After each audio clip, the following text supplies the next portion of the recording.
নেতা হইলে তো এমন নেতাই হওয়া দরকার, যেই নেতা দল কানা না, যেই নেতা দল বোঝে না, যেই নেতা জনগণের হয়ে কাজ করে।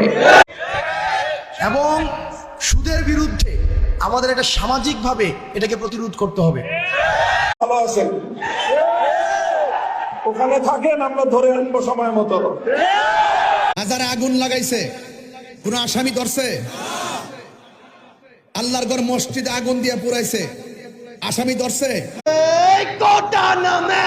দুর্গোষ্ঠীর হেডা আল্লাহর ঘর টেকনাফ থেকে তেতুলিয়া শেখ হাসিনা, পদ্মা মেঘনা যমুনায় শেখ হাসিনা, পূর্ব পশ্চিম উত্তর দক্ষিণ শেখ হাসিনা, সবাই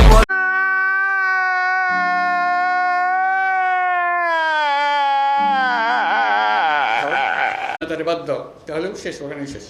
নিজেদের মধ্যে একতা, এটি বড় চ্যালেঞ্জ।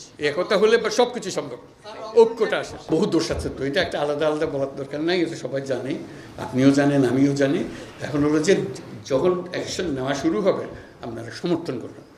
আপনি যদি এইটা করলো ওর করলো না কেন, তাহলে আবার হবে, আবার এইগুলো চক্করে পড়ে গেলাম।